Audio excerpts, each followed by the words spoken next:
예, 김병주 민주당 최고위원이 캄보디아 현지에 가서 범죄단체에 구금돼 있던 한국인들을 구출해왔죠. 예, 우리 비행기를 타고 전세기를 타고 60명이 넘는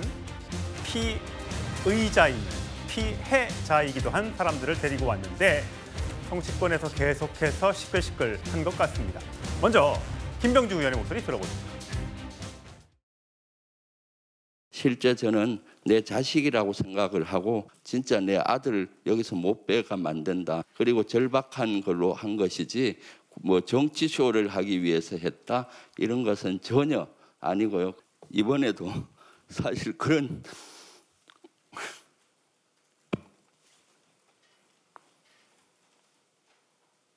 심정으로 절박함으로 했습니다. 어떻게 정치쇼겠습니까? 왜곡하지 않았었으면 좋겠습니다.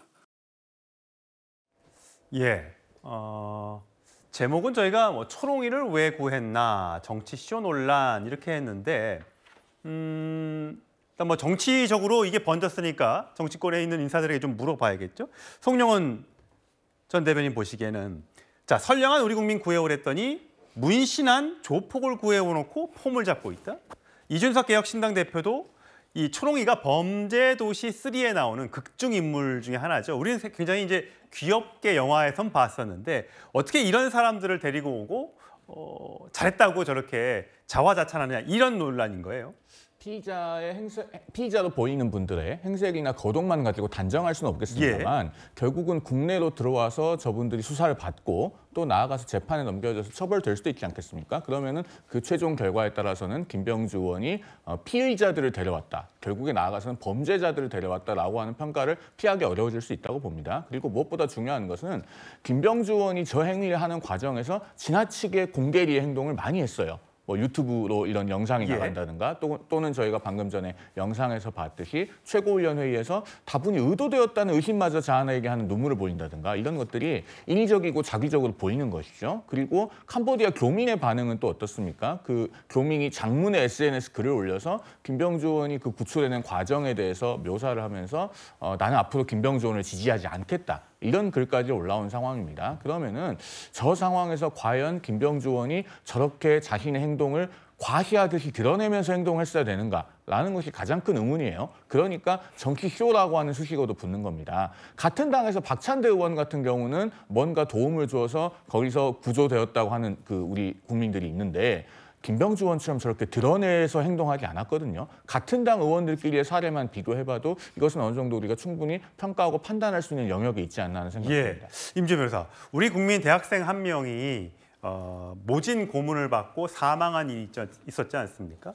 그런 그 대학생들 또 청년들을 모집해오면 1인당 돈을 얼마씩 준다라는 그런 모집책이 붙잡혀서 송치가 됐다고 하는데 얼마를 받고 그랬다는 겁니까? 그렇습니다. 그러니까 한국에서 캄보디아로 직접 가서 이 보이스피싱에 가담할 인원들을 유인하는 그 유인책들이 이번에 붙잡힌 것인데 한 명당 200만 원씩 그리고 수익금의 일부를 받겠다는 그런 약속을 받고 이렇게 사람들이 모집해 간 겁니다. 10명 하면 2천만 원이네요. 그렇죠. 실제로 이들로부터 이제 꾀임에 속아 넘어가 콜센터 직원으로 이제 캄보디아에 위장 취업이 돼서 한국인들 피해자들을 대상으로 해서 5억 원을 갈취했던 그런 일당들도 붙잡힌 그런 상황인데 이런 부분들을 보자면 이 캄보디아와 관련된 이 보이스피싱, 이 일련의 과정이 굉장히 조직적으로 이루어진 것으로 보입니다. 예. 이 유인책들을 통해서 얼마나 많은 사람들이 실제로 캄보디아로 직접 가서 보이스피싱에 가담을 했는지 이 유인책들은 또 어떤 조직의 어떤 그런 지시를 받은 것인지 좀 면밀한 조사가 필요해 보입니다. 예.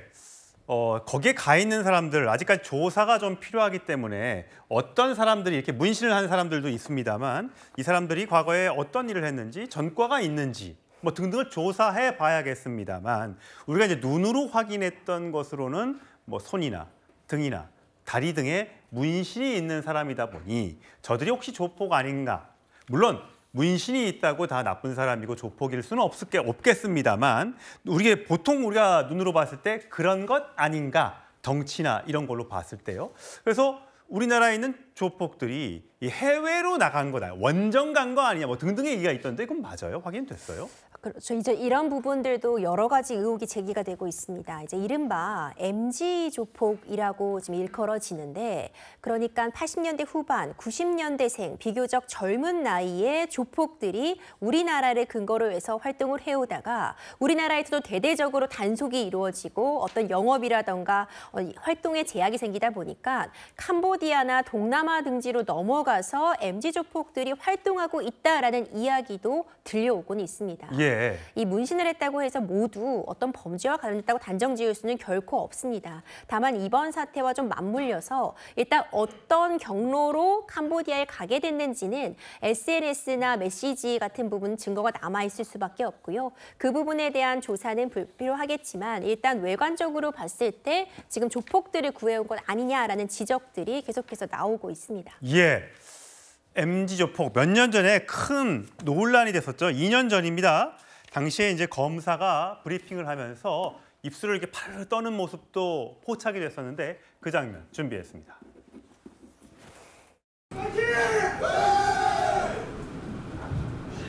서울 도심 한복판에서 무고한 시민들의 안전과 평온한 일상에 위협을 가한 중대 조직폭력 사건으로 판단하고 해당 조직을 사실상 와해 해체시켰습니다. 검찰은 앞으로도 조직폭력 범죄를 끝까지 파헤쳐 조직원 및 배후 세력까지 발본색원하는 등 엄정 대처할 방침입니다. 예, 당시 검사가 너무 화가 나서 그때 그런 얘기도 했었어요. 예전에 뭐 조폭하면 영화에서 하도 미화를 많이 하니까 뭐 의리가 있고 뭐 선후배 사이가 있고 요즘에 그런 거 없다. 그러면서 다 돈 때문에 뭐 저런 일들 이권 사업에도 개입하고 서로 배신하고 이런 일 진짜 많기 때문에 젊은 사람들 절대 조폭 생활에 발도 들여놓지 말아라라고 했던 게 기억이 납니다. 그렇죠. 2020년에 있었던 건데 스노우아파가 검거가 되면서 많은 충격을 줬던 사안이었습니다. 이 조직이 한 유명 호텔에 들어가서 몇 박 며칠 동안 행패를 부리고 시민들에게도 위해를 가하는 그런 모습들이 고스란히 전해졌던 건데. 예, 저기죠. 호텔 카운터에 가서 조폭들이 행패를 부리는 장면. 그렇죠. 저 당시 이 관련 사건을 브리핑을 하면서 검사가 이제 입술을 파르르 떨면서 이 MZ 조폭의 존재를 처음으로 알렸던 그런 사안이기도 합니다. 그러면서 이제 당부했던 것이 이 조폭에 한번 가담하게 되면 정말 다시 빠져나오기 그런 어려운 상황들, 특히 젊은 청년들이 이런 일에 빠져서는 안 된다는 점을 강조하기도 했거든요. 근데 이 사건 이후로 어떤 이 젊은 나이의 조폭들의 실체에 대해서 좀 더 드러나기도 했고요. 단속이 심해지면서 동남아 등지로 그 근거지를 옮기고 있다는 해석도 계속 나오고 있습니다. 예. 자, 캄보디아 사태 어디까지 계속이 될지요. 빨리 우리 국민들의 피해가 없도록 저 가해자들은 빨리 검거를 해야겠고요. 또 계속 캄보디아에 남아있는 혹시 나쁜 것에 휘말려서 피해를 받고 있는 피해자가 있다면 그들도 빨리 데리고 와야 할 것 같습니다. 다음 주로 가겠습니다.